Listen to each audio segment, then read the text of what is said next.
पीले दांत वाली बहू। रंजना कभी ब्रश नहीं करती थी। उसे कितनी बार उसके माँ बाप ने डांटा, लेकिन उसका कोई असर उस पर होता ही नहीं था, जिस कारण से उसके दांत पीले पीले हो जाते हैं। शादी के बाद। अरे बहू, वैसे तो तुझ में कोई कमी नहीं है, पर तेरे दांत इतने पीले कैसे हैं बेटा? कैसे मतलब? कोई सर्जरी थोड़ी ना कराई है। वो तो क्या नाम, मैं ब्रश नहीं करती थी तो पीले हो गए। अब क्या करूं? आप कहें तो लाल करवा लूं या फिर काले? यार ये क्या है, क्यों माँ से लड़ रही हो? लड़ रही हूँ? अरे मैं लड़ रही हूँ या ये बोल रही है कि दांत पीले हैं, पीले। अरे तपस्या थोड़ी ना की है इन्हें पीले करने के लिए। बकायदा ब्रश नहीं किया है 20 साल तक, तब जाकर। छी, कैसी बात कर रही हो? ये उस वक्त तो पीले नहीं थे जब हम लोग तुम्हें देखने आए थे। अरे तब साफ करवा लिया होगा डेंटिस्ट के पास जाकर। अब देखो कैसे पीले पीले लग रहे हैं। रंजना सास की तरफ गुस्से से देखती है। फिर शुरू हो गई पीले पीले पीले।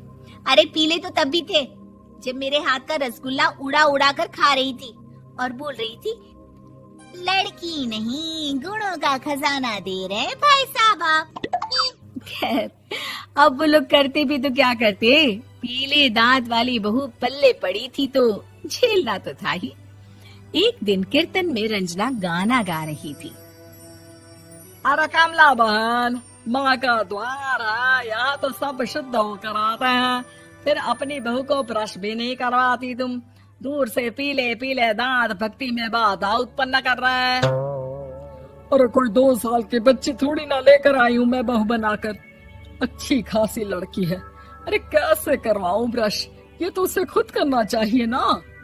अब माँ बाप तो इसके जैसे तैसे निपटा दिए, ये नहीं सोचा कि सास कैसे संभालेगी। सास बहू को लेकर घर आ जाती है, लेकिन सोच लेती है कि अब इसे लेकर कहीं नहीं जाएगी। अगले रोज बहू कहती है, अरे क्या हो गया, मंदिर नहीं जाना क्या? कीर्तन का वक्त हो रहा है। मेरी मधुर वाणी से कान्हा जी जागते हैं और सोते हैं।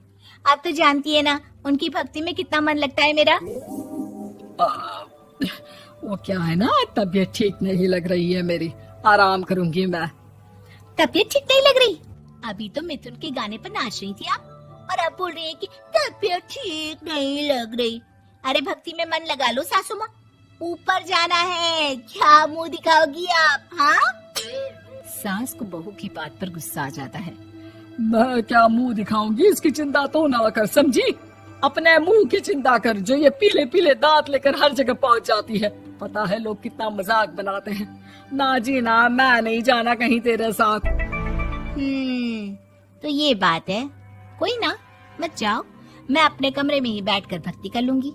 ऊपर वाला दांत थोड़ी ना देखता है, मन देखता है, भावना देखता है। और अरे बस बस, तू सब कुछ दिखा, बस ये सफेद चमकदार दांत ना दिखाना किसी को, है? जा यहाँ से। बहू को सास की बात का कोई फर्क नहीं पड़ता। वो तो जैसी थी वैसी ही रह जाती है। सुबह नहाकर किचन में खाना बनाना, फिर खाना खाना, कीर्तन भजन करना और सो जाना। एक दिन, माँ जी मैं सहेली के घर जा रही हूँ, शाम को लेट आऊंगी। हाँ, तो जाना, मैंने कौन सा तेरी आरती करनी है घर पर बैठकर।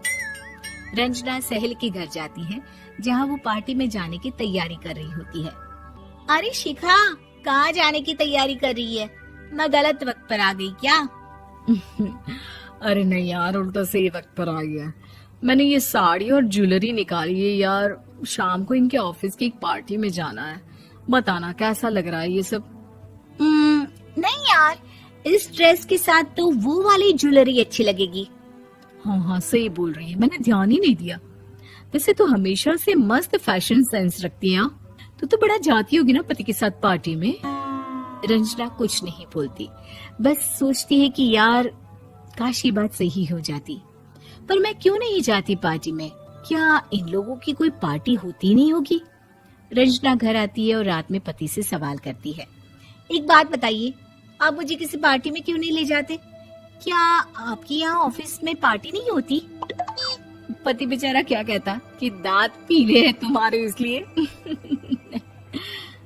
अरे कोई पार्टी होती नहीं हम लोगों के ऑफिस में, तो कहाँ से लेकर जाऊं? और मार्केट, मॉल, कहीं वीकेंड घूमना, कहीं तो। अरे यार सारे हफ्ते में एक छुट्टी मिलती है, तो सोचता हूँ कि आराम ही कर लूं। क्यों? रंजना मन मार के रह जाती है।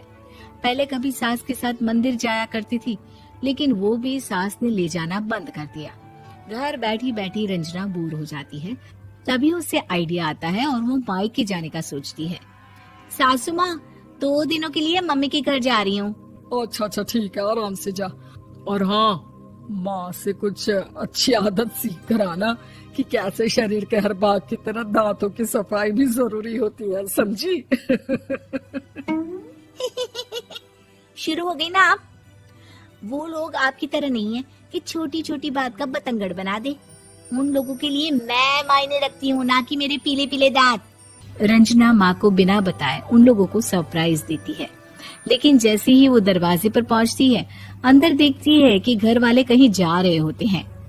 अब माँ, काश रंजना दीदी के दांतों वाली प्रॉब्लम नहीं होती, तो वो भी हम लोगों के साथ चलती ना बुआ जी की बेटी की शादी में। हाँ बेटा, लेकिन अब उसे कौन समझाए कि उसको उसके पीले दांत नहीं दिखते, लेकिन उसके आसपास के लोगों को कितना एम्बैरेसिंग फील कराते हैं। मुझे तो कितनी बार उसके स्कूल की टीचर ने शिकायत की कि उसके साथ कोई लड़की बैठना भी नहीं चाहती, और ना ही कॉलेज में कोई उससे बात करना चाहता था। लेकिन पता नहीं क्यों उसे ये बात समझ में ही नहीं आती। कोई कमी नहीं है उस लड़की में, बस यही कि दांत पीले हैं। वो तो भला हो जीजा जी और उनकी माँ का, जो दीदी को जैसी है वैसे ही रखा हुआ है। रंजना को अपने घर वालों की बात सुनकर बहुत दुख होता है। वो सोचती है कि वो क्या करे, लेकिन फिर वो सीधा डेंटिस्ट के पास जाती है, अपने दांत चमकाती है और कसम खाती है कि वो रोज ब्रश करेगी। अरे क्या हो गया? तुम तो 2 दिनों के लिए गई थी ना, पर कोई ना, अच्छा है, चलो आ गई तो। रंजना सास के सामने आकर खड़ी हो जाती है और पूरी स्माइल करती है, उसके चमकदार दांतों को दिखाती हुई। हैं? चले मंदिर? माँ, मुझे माफ कर दीजिए, मैंने आप लोगों को बहुत एम्बैरेसिंग फील करवाया। मैं आज से रोज ब्रश करूंगी।